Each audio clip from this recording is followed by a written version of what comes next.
Here he is, the director of content and film scouting for Elite Prospects, Mr. Cam Robinson, weekly regular for us. He joins us from the draft in Los Angeles, and boy, does he look sharp. How are you, Cam? Thank you. Thank you. I found myself a nice little hole between the suites and the media row. Hopefully it's not too loud and the internet stays stable. So first and foremost, the Vancouver Canucks keep the pick. You made a bold prediction that everyone thought was hot takey a couple of days ago on Sekeres and Price. So here's your opportunity to take a bow. I guess you weren't surprised that they wound up selecting a player. Surprised. Yeah, wasn't that surprised. Just as we got closer and closer, just didn't seem like anybody was biting on that 15th overall pick. And to be fair, people weren't biting on picks earlier than that too. So there was all sorts of picks available. I'll give myself a little back pat that I nailed that one that they actually did, but I'm maybe 50-50 this week on getting things right. So I can't be too celebratory just yet. So as we count down to the pick, you say something to the effect of, if they get Eklund or Aitchison, this is a home run. Yes. And both of them are available. Yes. But they go Braeden Cootes. So yes. If you're a Canucks fan, should you be disappointed or only mildly so? I wouldn't be disappointed with Braeden Cootes. I'll say that. I think that I think they left some meat on the bone. How about that? Let's just say that. And it's not surprising. I mean, he was mocked to Vancouver in a lot of people's mock drafts because he was literally the only player that they seemed to show any interest in at the combine, right? They took him out for dinner. They didn't, Patrick Alvin wasn't even here, but that's Cammy took him out and yeah, right. So he's a good player though. I just think that the upside, especially for Victor Eklund, was really a lot for a lot of teams to pass up, and especially at Vancouver, the Swedish GM, the Swedish player, he plays such a hard style. I thought it was, a little disappointing that they didn't go that route or the smash mouth in Keishon Aitchison. But again, Cootes is a good player. He's a safe player. He just maybe doesn't have that pure upside that a couple other guys left on the board have. What is lacking there, Cam? Give us the player breakdown and profile scouting report. Yeah, let's talk about the pluses first. Okay, very speed-driven player, pace, quality two-way guy, really good defensive habits, right-handed center, all good things going for him. A leader, very well respected, very well spoken. Everybody I've ever talked to, speaks very, very highly of Braeden Cootes. Generates offense at the junior level at a steady clip too, on a not very good T-Birds team, I should add as well. So, everything ran through him until Radim Mertka showed up and started playing 30 minutes a night on that blue line, and then everything started to run through him. What he's lacking is pure, creativity and high-end offense. Is that, when I watch this player, I don't look at him and be like, hey, there's a top six center. I look at him and be like, hey, there's a middle bottom six center probably, right? And we've seen these type of players go in the past, and they go fairly earlier. They go in this range. Peyton Krebs is one that you could compare him to. And Krebs is kind of a third or fourth line center, and that's what he's going to be now. And so Cootes, maybe there's a little extra juice there, and he could be a second liner if everything breaks right. But I think that it's more of a middle six, bottom six type of guy that can play a lot of different roles for your team.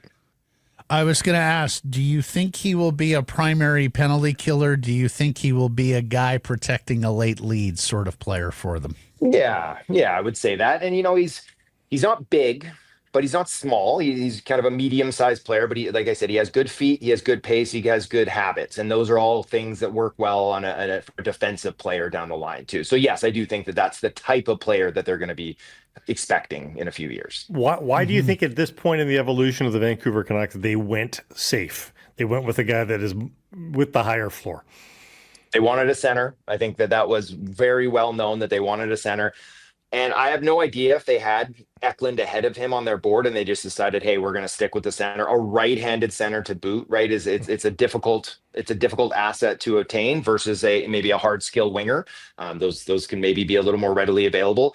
And again, I think that they just maybe not being at the combine and having experience with all these guys, or just kind of locking into your list and being like, this is what we need, this is what we want. And I think probably a few teams fell into that trap, and that's why Eklund slipped, and that's why Aitchison slipped a little bit as well. So they're not the only ones here that let those guys pass. But yeah, I think they really wanted a center, and when you looked at who's available left, it was him and Cole Reshny, and I think Reshny had far higher offensive upside, but a lot more risk attached to him too if that offense doesn't break right. how far away from the NHL do you think Cootes is? Because he's so responsible and he has the good feet, maybe a little bit sooner than some of these guys that are going to be picked in and around him and after him. But, don't expect to see him anytime soon. I think if he can push at camp in 2 years and then end up in the AHL, that's probably what you're looking at. A multi-year wait in all likelihood. Yeah. Yeah, Bo was early, but they did let him be the fourth line center for a bit, and that seems like a reasonable expectation that in 2 years' time, not in draft plus one like Bo, but in 2 years' time, maybe he fights for a fourth line spot and shows them how responsible he is, right? And it depends on the evolution of the team too, right? Is that like the Canucks, at that point in their juncture, they could afford to do that. And Bo was such a tank too, right? Physically, he was capable of withstanding fourth line minutes. And we'll see if Cootes can add that kind of weight to be in that situation. But I never want to rush kids, especially like a mid first round pick. It's just give him all the time, and when he's ready, he'll be ready to take a spot. Bo also had the NHL body, I think. Yeah. At 18 years old. Okay, Cam, we saw this a couple of years ago when the Vancouver Canucks made the trade for JT Miller on day 2 of the draft. If I'm not mistaken, there were a couple of other trades that day. Canucks have a few of those pesky draft picks still left here. Yeah, exactly. Like, I know it's theoretically possible, but do you think the lack of picks for player trades today is an indication that that's what we're looking at tomorrow? Or is there any chance that we might see any kind of trade activity involving NHL roster players once we get through this first round and everyone has an opportunity to breathe and take stock? Yeah, I mean, obviously, I hope so, and we're all rooting for something, some more chaos and some more intrigue and drama. Because what are we? We're over 3 hours deep into this process here, and we've still got 10 picks left. It's been a bit of a slug, but I mean, to be fair, JJ Peterka and Noah Dobson moving; those are big names. It just didn't happen during the draft. I know that the Dobson trade got announced, but it got done. As far as I know, I think it was basically sewn up late last night, even. So, yes, I think that there's a chance we're going to see some bodies, but I'm far less optimistic than I was, 3 hours ago when it really looked like Utah was going to maybe move that fourth pick, or the Islanders were going to try to move heaven and earth to get Higgins. Yeah, that would have been fun. And then, of course, Canucks are in a spot now, huh, buddy? We are running out of occasions to find our second line center. I'll ask you the same question I put to Jeff and I put to Blake.